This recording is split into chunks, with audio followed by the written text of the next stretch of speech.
Super!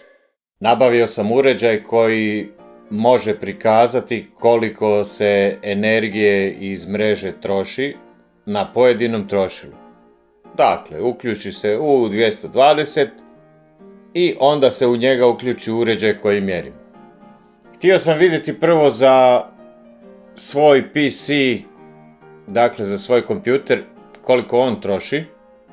Ima grafičku karticu, ima procesor i tako dalje i onda ovisi u kojem je režimu rada koliko će povući vata.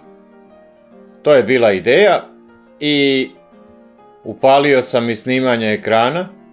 Kada se upali neki zahtjevniji proces, on naravno odmah povuče više snage, više struje. Dakle, ovdje mjerimo snagu u vatima.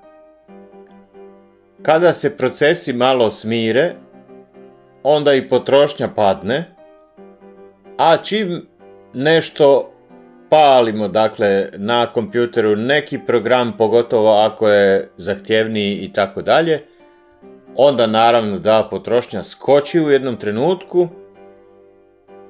i onda počne malo padati i na kraju se stabilizira na određenoj vrijednosti. Pokazat ću isto tako snagu kada se kompjuter potpuno ugasi. Zapravo on nije potpuno ugašen, nego svejedno vuče nekoliko vata. Dakle, potpuni shutdown i on vuče nekoliko vata. A isto tako sleep mode je zanimljiv. PC u sleep modu vrlo malo troši. Odnosno, možemo reći jednako kao i kad je ugašen potpuno. Ovo je za mene bilo iznenađenje, ali to je tako. Po našem mjerenju, dakle, direktno iz mreže. Koliko vuče snage. Dakle, u sleep modu on vuče 2,9 vata. Vrlo mala potrošnja. Čini se da ipak se isplati računalo držati u sleep modu ili potpuno ugašeno kad ga ne koristimo naravno, jer na taj način štedimo i energiju i novac naš, a isto tako i manje se zagađuje okoliš jer za svaku proizvodnju energije mora se trošiti neki energent koji opet onda zagađuje. Evo imamo i internetski router. Njegova potrošnja je negdje oko 5 vata, barem ovaj model koji ja imam. Mjerio sam dakle i potrošnju televizora. U stand-by modu iznenađujuće troši gotovo 10 vata, 9 vata recimo. Nakon što ga upalimo, on dakle troši oko 33 vata kad se upali. Međutim, još je jedna situacija kada on dobiva signal preko HDMI-a ili sa antene, onda će još malo više povećati potrošnju nego kada ne dobiva nikakav signal. Dakle, kasnije kad smo ga spojili HDMI i kompjuter, to je već i od prije spojeno, sada vuče 38-39 vata. Sada sam još izmjerio i grijalicu, jedan uljni radijator koji inače ima nominalnu snagu 1000 vata, 1 kW. I po zimi je dovoljan za grijanje recimo manje prostorije. A idemo ga sada izmjeriti koliko on točno troši. Odnosno koliko snage vuče iz mreže. Evo, pokazuje nam tu brojkice koje malo skaču, oko 1000 vata, dakle točno onako kako piše.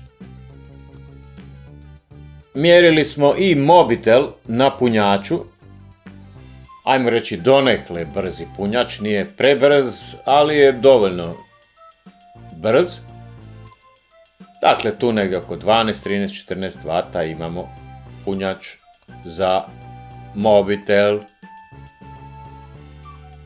Mjerio sam i ventilator.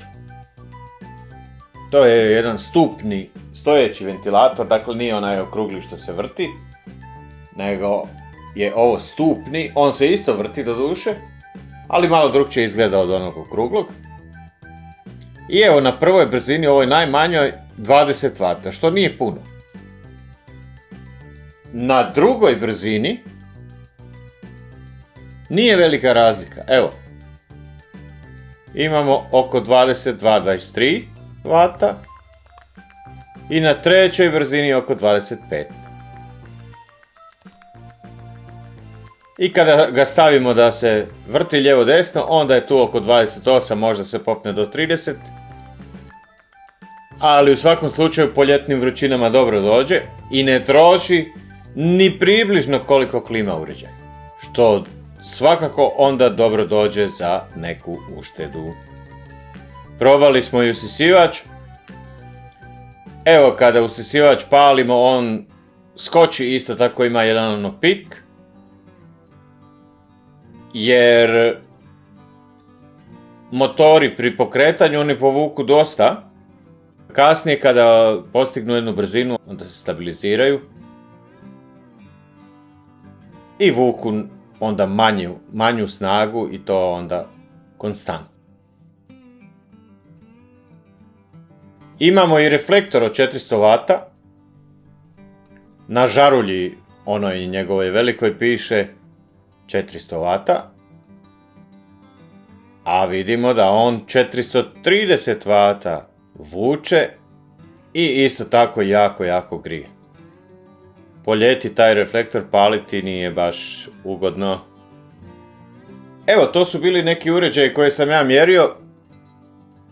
Meni je to bilo zanimljivo vidjeti i onda čovjek može malo i prilagoditi te potrošnje, da vidi šta mu više troši struje, šta manje, šta će više koristiti, šta će manje i nekako se prilagoditi, možda stavljati uređaje u stand-by mod ili u sleep mod ili ih potpuno gasiti ili ih potpuno možda iskopčati iz struje fizički, jer na taj način neće onda trošiti uopće energiju. Imat ćemo manji račun, manje ćemo platiti, uštedit ćemo novac, a naravno i malo smo ekološki djelovali. Svako pomalo neka djeluje i opet je to u zbroju, jednom zbroju je to onda nešto. Evo, hvala lijepo na pažnji. Danke, thank you, merci, grazie, falje mi den, obrigado, šukran, spasiba. Super!